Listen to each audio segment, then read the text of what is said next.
This is a bit of a self-indulgent video because it's been snowing and I decided to come out as early as I can to try to beat the crowds and get some pictures in the snow. It's not unusual to be snowing in England in December, but it is a less often occurrence, especially since global warming and the warming planet.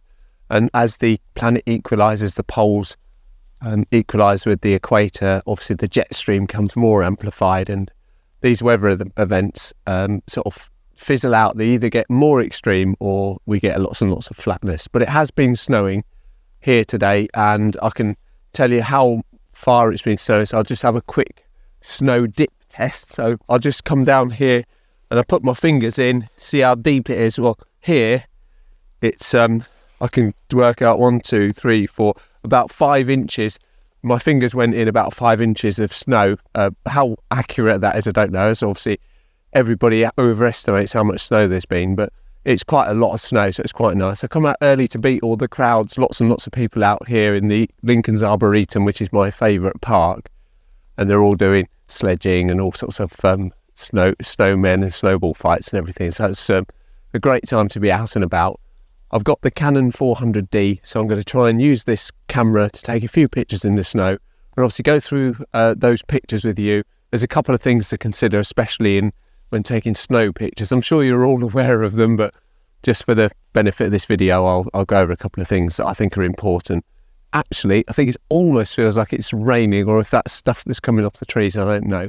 But join along and hopefully I can get some nice shots, and I'll show you taking them, like I say, with the Canon. Hopefully they come out all right. I've taken a shot of this lamp a few times now. The main thing about taking photos in the snow is that you must never underexpose them, because if you underexpose shots in the snow, when you get them back and into post-processing, if you then try to bring back the light, then it always turns the snow grey. So what you must do whenever you're taking any photos in the snow is overexpose them. So in this image, I've gone for an f6.3, 1/50th of a second, just to underexpose the shot. So I bring out the whiteness in the snow. Obviously, I don't know if you can tell on camera, but it is raining now, which is really annoying. And I'm hoping I'll get this shot now. I'm on base ISO, auto white balance. As you can see, all the things there. So I'm going to just take this shot now. I'm not using the timer. 1/50 of a second is I am using the timer. I didn't realise it was still on. 1/50 a second. 1/50 of a second is plenty long enough for this picture. So I'm going to take the timer off because I don't really want the timer on. Don't need it on at these sort of speeds. So I'll do that again. 1/50th of a second. f6.3 overexposed with the rain, or it might be just the water coming off of the tree I'm sat under. As I have done in the past when I've come to this park, I've taken pictures of these lamps and I've set the camera up again at f6.3, 1/25th of a second, because the light's not so good at this part of the park, because once again, at least one stop overexposed, because I want to obviously make sure the snow is white. There's a bit of some railings. Where are we? I wouldn't find it. There's some railings just here at the bottom right of the image. If they are in my picture, then what I will do, I'll take them out post-process. I'll try to crop those out because I don't think they're adding any value. Sadly, as I've said, there's no live view on this camera, so I'm just having to show you the numbers rather than the actual live view of this camera. But that's it. I'll take that picture now, and we can have a look at that and see what that looks like. So I think that's going to be all right. I think it's going to make a nice shot. It kind of looks like a really lovely wintry scene today. So I'll take a couple more in this arboretum, and then I might go up to the cathedral and see what's up and around the cathedral. These fountains have featured quite a lot in my videos, so I can't help but take another one. I've not really got one in the snow before, so I'm going to give this one a whirl. So just looking at the numbers, I'm very underexposed. I'm going for f6.3. I'm happy with that aperture, and I've gone for 1/40 of a second. I'm going to try and get the whole of the fountain in, and I really like the idea of the ice on the little pond So I'm going to try this. I don't know how this is going to come out. It looks a bit bland.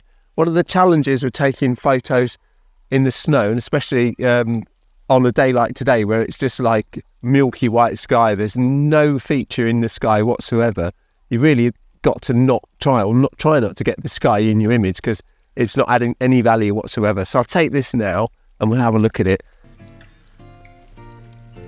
That's just a straight up looking at the fountain from the bottom.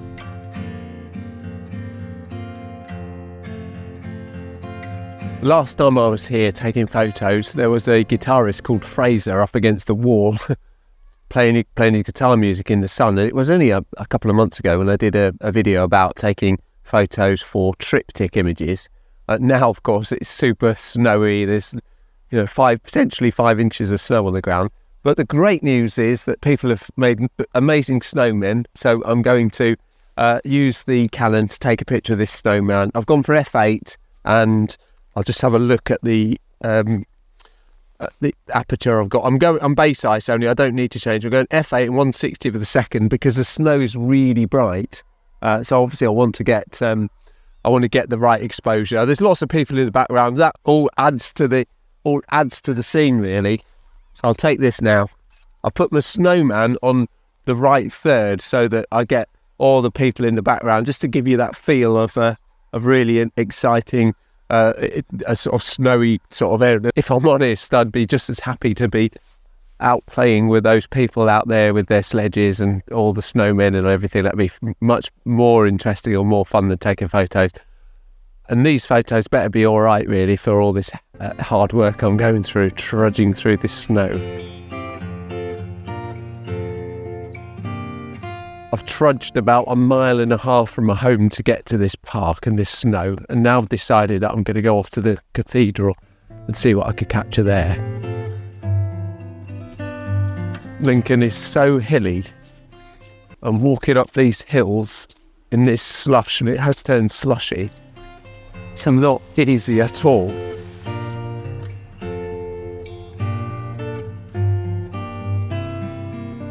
This is a well-taken view of Lincoln, the archway leading toward the medieval Bishop's Palace, and I could hear the people just walking up in awe of the view.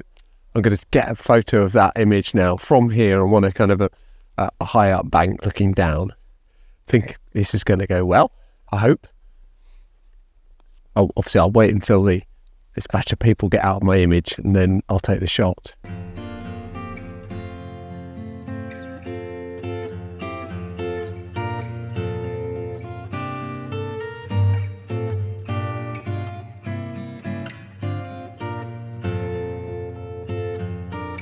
One of the problems with coming out into the centre in the Cathedral Quarter is there's always lots and lots of people around, and you'd think surely all these people have seen a medieval castle or a Gothic cathedral before, hasn't everyone?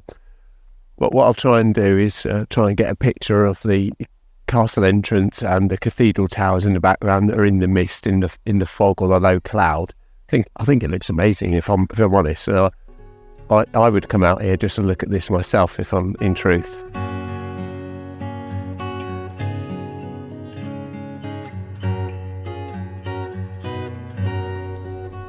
This might sound a bit odd, but sometimes you just need to take photos. If anybody that does any of these videos, these photography videos, will know that you spend most of your time setting your camera up, setting your video up just to do a video rather than taking photos. So when you see things like that, the motte, one of the mottes in at Lincoln Castle, you just got to take the picture of it with the snow, with the mist on the top of the tower. You just got to take this shot.